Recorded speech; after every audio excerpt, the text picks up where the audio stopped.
Nakaka 1 kilometro na yung nilalakad namin. So, malayo-layo pa yung kailangan namin lakarin. Si Johan nauna na tumatakbo. Kami ni Grace lakad-lakad. Maganda yung view dito, masarap mag-walking. Ito, ganda ng view. Ayan o, masarap mag-walking.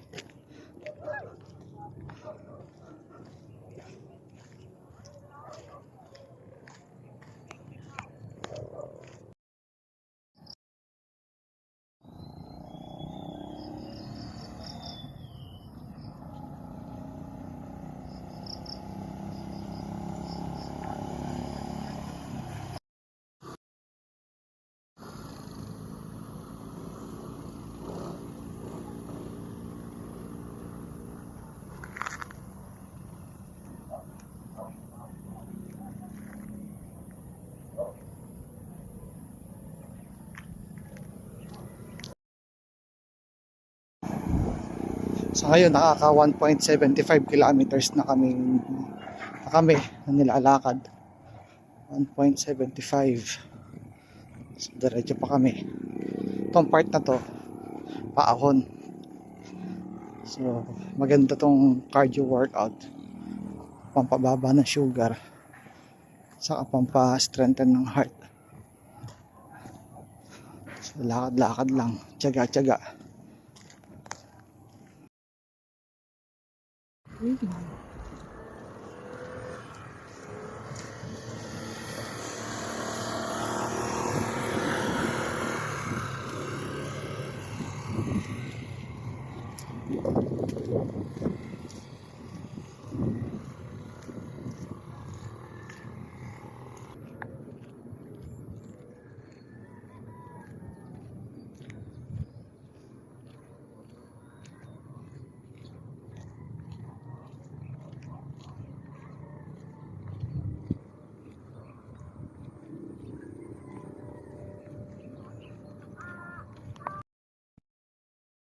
Kasi umambon.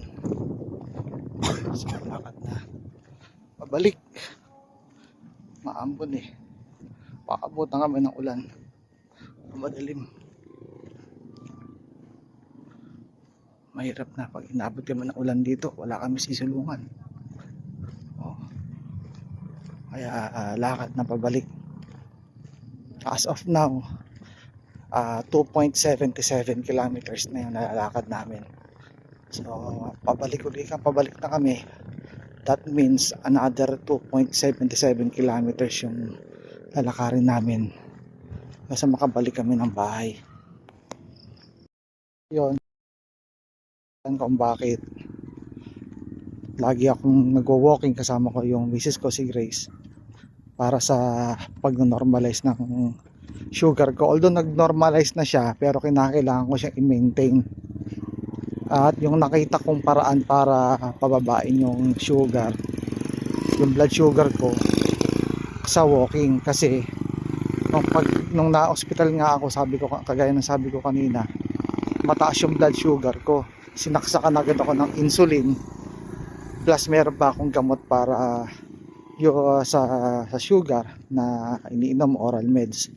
So ngayon nakayayari nung isang araw ng FBS, fasting blood sugar, normal na.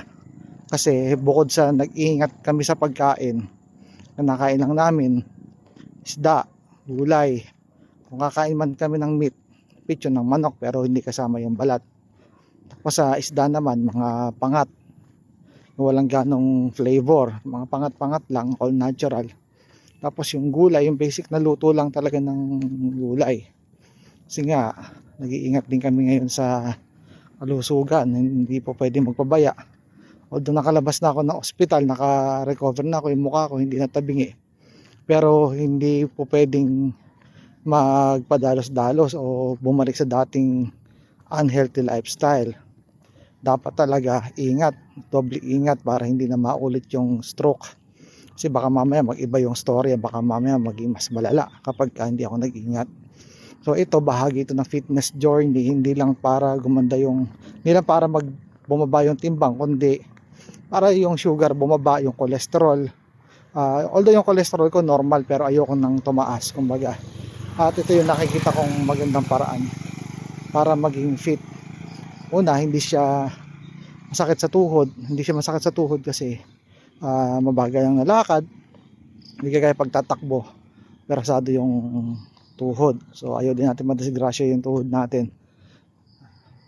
Although bumaba na yung timbang ko, pumayat na ako. Yung mga sinusuot kong pantalon, maluwag na sa akin. Nag-adjust na rin ako ng butas dun sa belt na ginagamit ko. So ito, part ng fitness journey, kinakailangan maintain lakad, hindi po pwedeng kampante, hindi po pwedeng bumalik sa unhealthy lifestyle. Na kailangan alaga mabuti, ingat, laging ingat sa pagkain, hindi na dapat nagpupuyat. So yung stress level dapat hindi tumataas, kasi syempre kinakailangan ingatan din natin yung sarili natin. Although syempre iniingatan tayo ni Lord, pero dapat ingatan din natin sarili natin.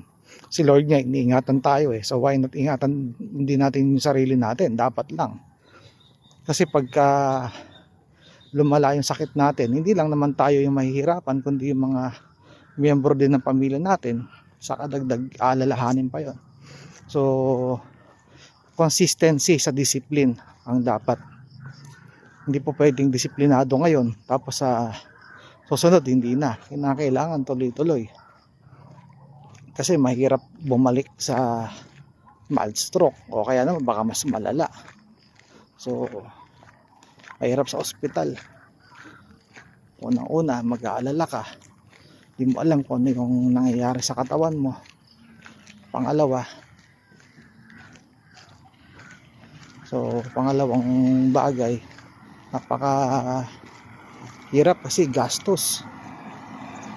Yung bill sa ospital malaki, tapos kung wala ka namang perang ibabayad, so yun, nakakadagdag din ng alalahanin yun. Kaya talagang itong ginagawa ko kasama yung misis ko, hindi lang ito pang aesthetic na para maging slim o magbawas ng timbang. Ang main objective dito, ma-prevent na maulit yung stroke. So ito, hanggat pagka mayroong mga pagkakataon na makuhang maglakad-lakad talaga. Minsan nakakatamad din, pero kinakailangan gawin. Siyempre pag umaga ang hirap bumangon, di ba, gigising ka, pero kinakailangan mong pilitin yung sarili mong tumayo at maglakad, kasi kinakailangan tuloy-tuloy. Pag hindi naman ako nakakalakad sa umaga, I'll make sure sa hapon lalakad ako hanggang gabi. Pagka naman umuulan, sa loob ng bahay naglalakad-lakad pa rin ako, tapos akyat baba sa hagdanan. So ganun yung ginagawa ko. Dito 4 lanes, dito sa tinatawag na 4 lanes, masarap maglakad-lakad. Una, hindi pa busy road dito, madalang pa yung mga sasakyan na dumadaan. Pangalawa, marami ding mga nagwo-walking, nagjo-jogging, may mga nagbabike. So tapos maayos ang kalsada, masarap dito maglakad-lakad. Tapos sariwa yung hangin kasi maraming puno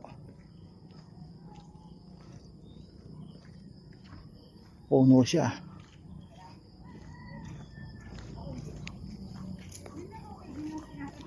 So dito maraming nagwo-walking, maraming nagjo-jogging maaga saka hapon, ayan, paggabi marami dyan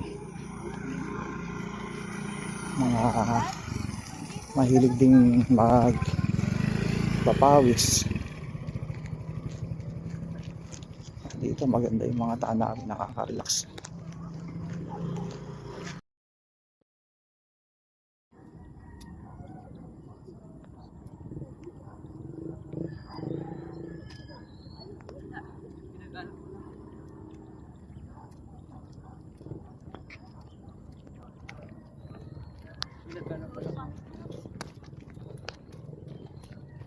Nakabalik-balik ulit naman.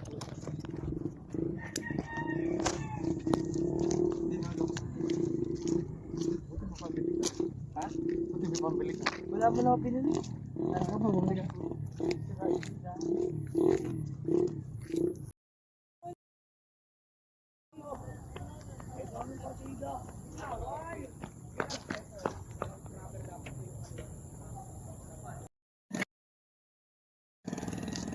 Patapos na nilakad natin.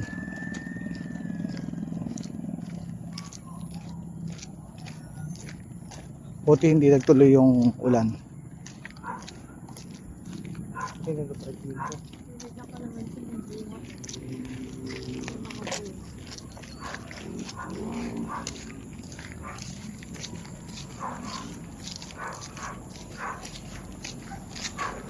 Tapos na ang ating lakad. Highway na yan. Main road pala. Main road na tayo. Marami mga tumatakbo. Yung mga kanina may nagbabike. Meron din kagaya namin naglalakad lang. Ang mahalaga, gumagalaw, nakakapag-exercise, nababurn yung fats, yung cholesterol. So kahit naglalakad, tumatakbo, nagbibisikleta, mahalaga nakakapag-exercise kahit paano. Kasi in that way, mapapangalagaan din natin yung kalusugan natin. Kaya nga, health is wealth. So yun lang. So kung kayo ay merong mga pagkakataon o should I say, gawan natin talaga ng panahon na tayo ay makapag kahit walking, para na sa ganon yung kalusugan natin maging maayos din. So, dito